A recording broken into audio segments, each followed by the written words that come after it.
एक जंगल में बहुत जालिम महाराजा मिट्ठू तोता रहता था, जो जंगल के सभी पक्षियों पर बहुत ज्यादा जुल्म करता था। एक दिन सभी पक्षियों को महाराज मिट्ठू तोता ने अपने महल में बुलाया। सभी पक्षियों को ना चाहते हुए भी उस महाराजा मिट्ठू तोते के महल में जाना पड़ता है। जब सभी पक्षी वहां पहुंचते हैं तो महाराज मिट्ठू कहते हैं, अरे पक्षियों, आ गए तुम लोग। आज तुम्हारे लिए एक बुरी खबर है। आज के बाद जो भी खाना तुम लोग लाओगे उसका आधा मेरे महल में छोड़कर जाना होगा, और जो भी इस हुक्म की खिलाफ वर्जी करेगा उसे जान से मार दिया जाएगा। सभी पक्षी महाराज मिट्ठू की बात सुनकर बहुत परेशान होते हैं कि तभी अचानक महाराज मिट्ठू का वजीर कालू कौवा बोलता है, महाराज मिट्ठू, सभी पक्षी आए हुए हैं, मगर टुनटुनी चिड़िया कहीं नजर नहीं आ रही। अरे हाँ कालू कौवा, तुम ठीक कह रहे हो। आज तो टुनटुनी को जान से हाथ धोना पड़ेगा। ऐसा कहकर महाराज मिट्ठू और कालू कौवा टुनटुनी के घर की तरफ चल पड़ते हैं। दूसरी तरफ टुनटुनी की बेटी रानो चिड़िया बहुत बीमार थी। बेटा रानो, तुम परेशान मत हो, बहुत जल्दी तुम ठीक हो जाओगी। इतने में महाराज मिट्ठू और कालू कौवा टुनटुनी के घर पहुंच जाते हैं। अरे टुनटुनी, मैंने सभी पक्षियों को आज अपने महल में बुलाया था, तुम क्यों नहीं आई? महाराज मिट्ठू, मेरी बेटी रानो की तबीयत बहुत खराब है, इसी वजह से आज मैं नहीं आ सकी। अच्छा, तो इसका मतलब है कि तुम्हारी बेटी को ऊपर पहुंचाना पड़ेगा ताकि तुम आइंदा ऐसी हरकत ना करो।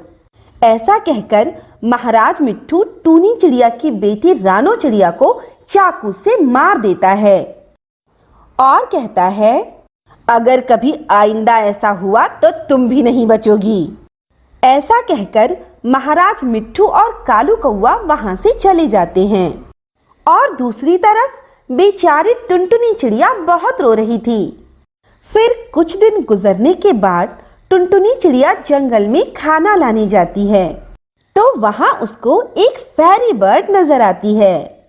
अरे प्यारी चिड़िया, तुम इतनी परेशान क्यों लग रही हो?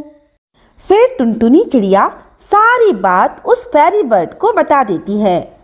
ये तो बहुत बुरा हुआ, लेकिन मिट्ठू तोते को हम इसकी सजा जरूर देंगे। फिर फेरी बर्ड टुनटुनी चिड़िया के साथ उसके घर आ जाती है। फिर फेरी बर्ड टुनटुनी चिड़िया से कहती है, अरे टुनटुनी, जो खाना तुम लेकर आई हो उसमें से आधा मिट्ठू तोते को देना है ना, तो चलो हम उसमें जहर मिला देते हैं। फिर जैसे ही मिट्ठू तोता वो खाना खाएगा वो मर जाएगा और सभी पक्षियों की जालिम महाराज से जान बच जाएगी। हाँ, लेकिन क्या ये गलत बात नहीं है फेरी बर्ड? अब बस ये एक ही तरीका है जालिम मिट्ठू से जान छुड़ाने का। फिर टुनटुनी चिड़िया मान जाती है और खाने में जहर मिला देती है। फिर ये खाना जब महाराज मिट्ठू के सामने पेश होता है तो महाराज मिट्ठू कहता है, अरे वाह, टुनटुनी चिड़िया की बेटी के मरने का तो बहुत फायदा हुआ। कितना अच्छा खाना लेकर आई है टुनटुनी। ऐसा कहकर महाराज मिट्ठू जैसे ही खाना खाता है तो वो जहर के असर से मर जाता है। फिर क्या था, इस तरह फेरी बर्ड के उपाय ने काम किया और सभी पक्षियों की जालिम मिट्ठू तोते से जान बच गई और सभी पक्षी एक साथ मिलकर हंसी खुशी रहने लगे। तो दोस्तों, कैसी लगी आपको हमारी कहानी? अगर पसंद आई हो तो लाइक, शेयर और सब्सक्राइब करना ना भूलें और ऐसी ही कहानियाँ देखने के लिए बने रहें हमारे चैनल पर।